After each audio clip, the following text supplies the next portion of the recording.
नमस्कार. यामिनी क्रिएशनमध्ये आपले सर्वांचे खूप मनापासून स्वागत आहे.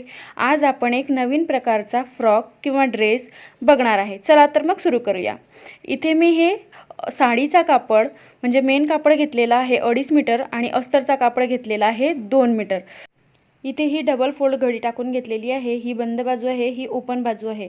आता यातूनच आपल्याला 16 ते 15 इंचाचा एक तुकडा काढून घ्यायचा आहे, म्हणजे ज्यामध्ये आपल्या स्लीव्ज निघतील आणि त्यामध्येच आपला वरचा बडीचा पार्ट निघणार आहे. आणि खालच्या उरलेल्या कापडामधून आपण घेर तयार करूया. तर इथे हा 16 इंचाचा कापड मी काढून घेते आणि बाकीचा कपडा तेवढा कट करून टाकते. आता या कापडातून आपल्याला स्लीव्ज आणि बॉडीचा पार्ट काढायचा आहे आणि हा उरलेला पार्ट जो आपला आहे त्यामध्ये आपल्याला खालचा घेर काढायचा आहे. तर घेरासाठी आपली पूर्ण उंची इथे घेतलेली आहे 40 इंच. इथे पूर्ण उंची घेतलेली आहे 40 इंच. त्यामधून बॉडी उंची आपली 14 इंच वजा करून द्यायची.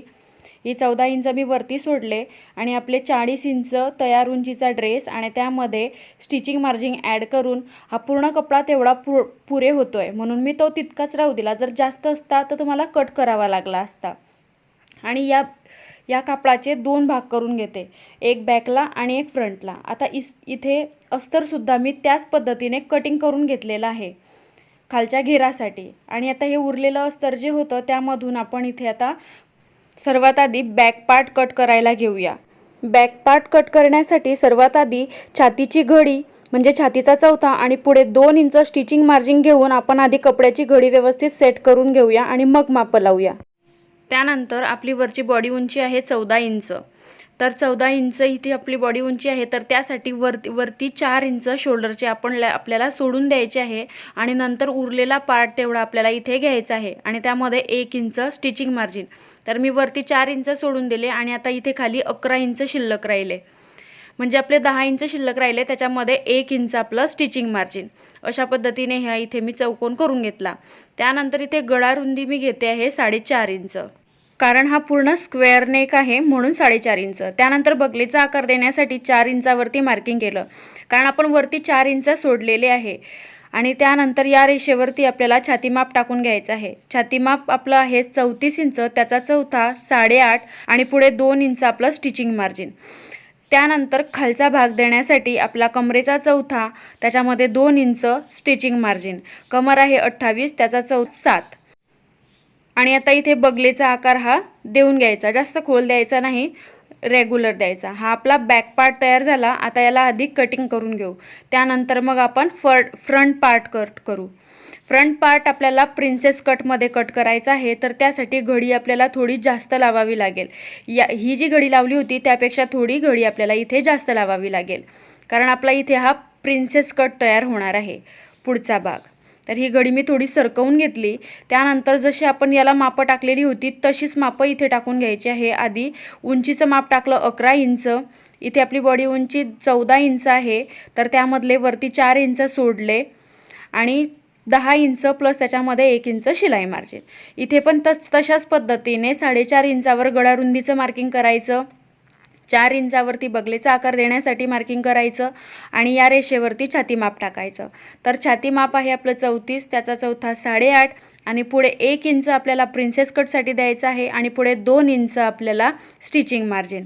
अशा पद्धतीने हे मार्किंग झाले. आता इथे बगलेचा आकार देऊन घेतला आणि खाली आपल्याला जसं आपण कमरेचा चौथा केला होता तसं न घेता इथे मी डायरेक्ट जितकं वरती घेतलं आहे तितकंच खाली घेणार आहे, कारण याच्यामध्ये आपल्याला प्रिन्सेस कट आकार द्यायचा आहे. त्याच्यातलं जे मार्जिन आहे त्याच्यामध्ये ॲड होऊन जाईल. तर आता इथे प्रिन्सेस कटचा आकार देण्यासाठी मी इथे 3.5 इंचावर मार्किंग केली आणि उभा हात 3 इंचाचा घेतला आणि हा 1 इंच आपला प्रिन्सेस कटचा आकार देण्यासाठी घेतला. आता इथून हा आकार अशा पद्धतीने जोडून घेतला. आता हे जे 1 इंचाचं मार्जिन आपण इथे दिलेलं होतं ते खालच्या याच्या भागामध्ये आपलं ॲडजस्ट होऊन जाणार आहे. आता याला कटिंग करून घेऊ. इथे हा आपला फ्रंट पार्ट आणि बॅक पार्ट दोघंही कटिंग करून झालेले आहेत. आता हे वेगळं करून घ्यायचं. हा 1 इंचाचा मार्जिन याच्यामध्ये कव्हर होऊन गेलं. आता हे आधी कट करून घ्यायचं. हा आकार जो एक्स्ट्राचा होता तो पीस कट करून काढून टाकायचा. हा झाला बॅक. दोघी कटिंग झाले. आता हा आपला जो एक्स्ट्राचा कापड आपण इथे काढलेला होता यातला हा 27 इंचाचा एवढा कपडा आपल्याला कट करून घ्यायचा आहे स्लीव्ससाठी. यातून आपल्याला बलून स्लीव्स तयार करायचे आहेत. हे झालं. आणि आता उरलेल्या कापडामधून आपण जे बॅक आणि फ्रंट अस्तर कट केलेलं होतं ते यावरती ठेवून आपल्याला ते दोघंही पार्ट इथे कट करून घ्यायचे आहे. बॅक आणि फ्रंट दोघंही मेन साडीच्या कापडावरती आपल्याला कटिंग करून घ्यायचे आहेत आणि त्याला अस्तर जोडून मग मी तुम्हाला दाखवते. इथे कटिंग करून झालं, आता आपण अस्तर जोडून घेऊ. हे अस्तर जोडून मी इथे घेतलेलं आहे बॅक आणि फ्रंटला. आता ते कसं तयार करायचं हे बघूया. इथे वरचीची बाजू आहे, इथे आपल्याला अगदी अर्धा इंच कापड गेलं पाहिजे अशा पद्धतीने इथे टीप टाकायची आहे. म्हणजे पाव इंच आणि पाव इंच अशा पद्धतीने मध्ये फोल्ड करून घ्यायचं आणि वरच्या बाजूला टीप टाकून घ्यायची. हा बॅक पार्टला आपण टीप टाकून घेतली, तशाच पद्धतीने फ्रंट पार्टला सुद्धा टीप टाकून घ्यायची आहे. तर त्यासाठी आधी आपण इथे प्रिन्सेस कटचा हा आकार इथे जोडून घेऊ. ज्या पद्धतीने आपण ब्लाऊजचा प्रिन्सेस कट जोडतो तशाच पद्धतीने जोडायचा आहे. फक्त आपल्याला ब्लाऊजच्या प्रिन्सेस कटमध्ये आपण खालचा टक जो असतो तो जास्त देतो, पण या ड्रेसच्या याच्यामध्ये इथे मी कमी दिलेला आहे, 1 इंचाचा दिलेला आहे. कारण ब्लाऊज आपला फिटिंगचा असतो, स्किन टच असतो, ड्रेस थोडा लूज असतो, त्यामुळे मी इथे फक्त 1 इंचाचा खालचा टक्स इथे दिलेला आहे. आता इथे हे दोघंही प्रिन्सेस कटचे आकार आपले जोडून तयार झालेले आहेत. यावरती डबल टीप टाकून घ्यायची. इथे हे दोघंही आकार जोडून झाल्याच्या नंतर तुम्ही बघू शकता 1 इंच दिल्यावर सुद्धा ड्रेसला आपल्या छान असा उभार इथे तयार झालेला आहे. आता इथे पण वरची बाजू जी आहे ती फोल्ड करून घ्यायची अशा पद्धतीने.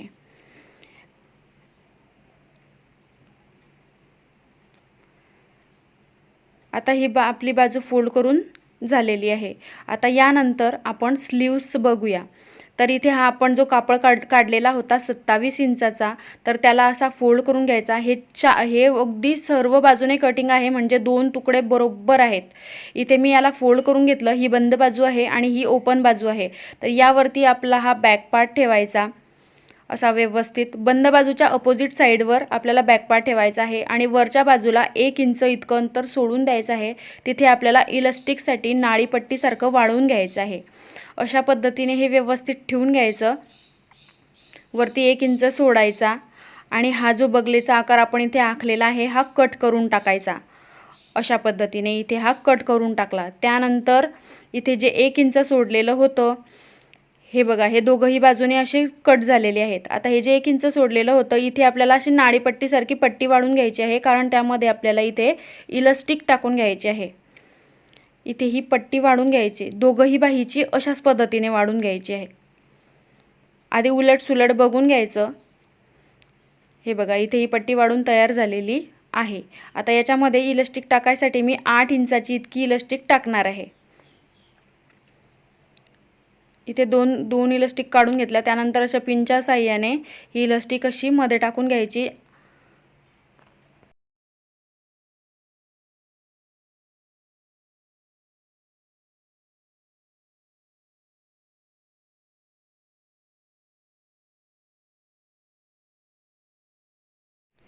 ही इलास्टिक पूर्ण मध्ये टाकल्याच्या नंतर याच्या दोघंही बाजू अशा मशीनने व्यवस्थित पॅक करून घ्यायच्या, म्हणजे ती इलास्टिक मध्ये सरकणार नाही.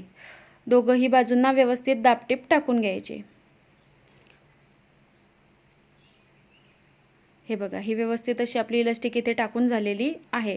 आता आपण ही बाही टॉपला जोडून घेऊ, म्हणजे जो आपला बॅक पार्ट फ्रंट पार्ट आहे त्याला जोडून घेऊ. अशा पद्धतीने इलास्टिकची बाजू वर ठेवायची आणि ही बाही अशी जोडून घ्यायची. याच्यावरती डबल टिप टाकून घ्यायची आहे. आता हा फ्रंट पार्ट घेतला, त्यानंतर ही पण अशाच पद्धतीने इथे जोडून घ्यायची. वरच्या बाजूला इलास्टिकची बाजू ठेवून घ्यायची आणि इथे अशी टिप टाकून घ्यायची आणि इथे लॉकची शिलाई देऊन द्यायची. इथे बघा, ही आपली एक बाही इथे जोडून तयार झालेली आहे. अशाच पद्धतीने आपल्याला दुसरी बाही सुद्धा जोडून घ्यायची आहे, या बाजूची बाही. आता इथे बघा, आपल्या दोघंही बाह्या इथे जोडून तयार झालेल्या आहेत. हे जे जास्त आहे इथे आपल्याला इलास्टिक लावायची आहे, मग ते बरोबर कव्हर होणार आहे. आता हा आपला अस्तर आहे. अस्तरच्या इथे आपल्याला प्लीट्स घेऊन कमरेच्या मापा इतकं आपल्याला ते तयार करायचं आहे. अशा पद्धतीने याच्या प्लीट्स घेऊन घ्यायच्या आणि ते कमरेच्या मापाचं तयार करायचं. आणि हा साडीचा जो मेन कापड आहे याच्यासुद्धा आपल्याला अशाच प्लीट्स घेऊन घ्यायच्या आहे आणि तो सुद्धा एकमेकांना जोडून घ्यायचे आहे. हे अस्तर आणि साडीचा कापड दोघं मी जोडून घेतले. आता याच्या इथे प्लीट्स तयार करून घेणार आहे. हे बघा, अशा पद्धतीने इथे हे प्लीट्स घेऊन आपल्या कमरेच्या मापा इतकं ते आपल्याला इथे तयार करून घ्यायचं आहे. म्हणजे जे आपण बॉडी पार्ट्स कट केलेले आहे त्याच्या मापाचं ते कट करून घ्यायचं. इथे हे बघा, हे प्लीट्स घेऊन आपलं इथे तयार झालेलं आहे. आता हा आपला बॉडी पार्ट्स हे बघा, हे अशा पद्धतीने हे आपल्याला इथे जोडून घ्यायचं आहे सर्वात आधी.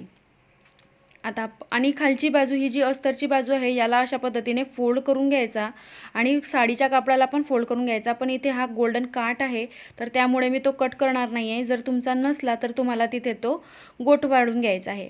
आता इथे हा आपण जो प्लीट्स घेऊन घेर तयार केला होता त्याला सर्वात आधी हा बॉडीचा पार्ट जो आहे तो आधी जोडून घेऊ.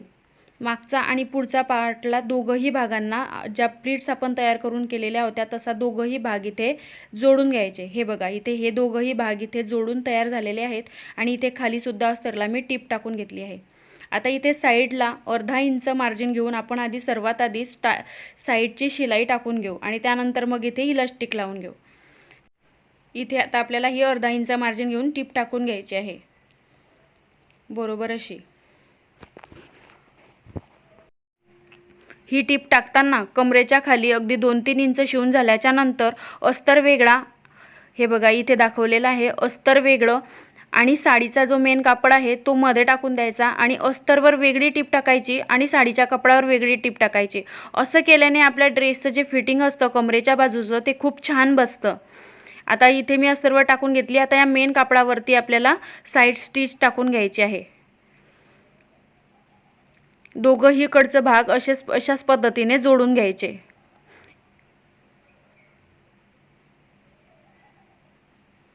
आता आपल्याला इथे मेन फिटिंग करायचं आहे. आता आपलं इथे छाती माप आहे 34 इंच. तर इथे टेपने आधी हे मोजून घ्यायचं. हे किती येत आहे 34चा निम्मे 17 इंच. त्याच्या पुढे किती शिल्लक आहे त्याचा निम्मे करून दोघंही बाजूंना इथे मार्किंग करून घ्यायचं. इथे 34चा निम्मे 17 इंचाच्या पुढे आपलं 3 इंच शिल्लक होतं म्हणून दोघंही बाजूंना 1.5 इंच इतकं मार्जिन केलं. आता आपलं कमरेचं माप आहे 28 इंच. तर 28चा निम्मे 14 इंच. मग त्याच्या पुढे किती शिल्लक आहे 5 इंच. तर मग दोघंही बाजूंना 2.5 इंच इतकं आपल्याला मार्किंग करून घ्यायचं आहे.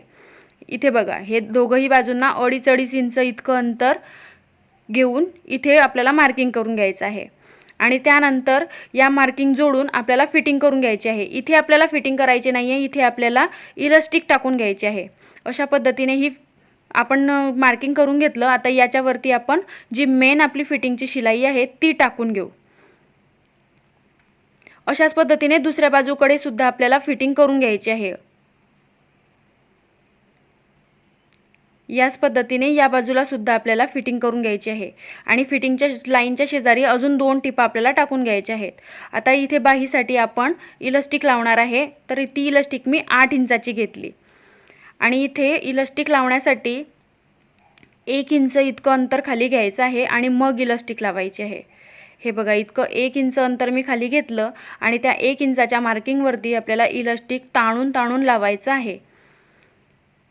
उलट बाजूने, बाहीच्या उलट बाजूने इथे मशीनची सुई खाली टाकायची आणि मग इलास्टिक टाकायची. मशीनची सुई खाली टाकल्याने चांगली ग्रिप बसते इलास्टिकला आणि मग तिला ताणून मग ती इलास्टिक पूर्ण बाहीवरती लावून घ्यायची. इथलं इलास्टिकचं माप घेताना दंडघेराचा निम्मे आणि त्यामध्ये 1-2 इंच कमी असं आपल्याला इलास्टिकचं माप घ्यायचं आहे. जर तुम्हाला जास्त टाईट नको असेल तर तुम्ही इलास्टिक इथे जास्त घेऊ शकता आणि जास्त टाईट हवं असेल तर इथे बरोबर त्यापेक्षा दंडघेराच्या निम्मेपेक्षा 2-1 इंच कमी इतकं इथे माप घेऊ शकता. आणि इथे इलास्टिक लावताना अशी ताणून व्यवस्थित आपल्याला लावायची आहे. म्हणजे जे आपण जास्त घेतलेलं असतं ते बरोबर तो पार्ट तिथे कव्हर होतो. आणि अशा पद्धतीने आपला हा ड्रेस इथे तयार झालेला आहे. तुम्ही बघू शकता किती सुंदर असा याचा लुक आलेला आहे. व्हिडिओ आवडल्यास व्हिडिओला लाईक, शेअर, सबस्क्राईब करा. धन्यवाद.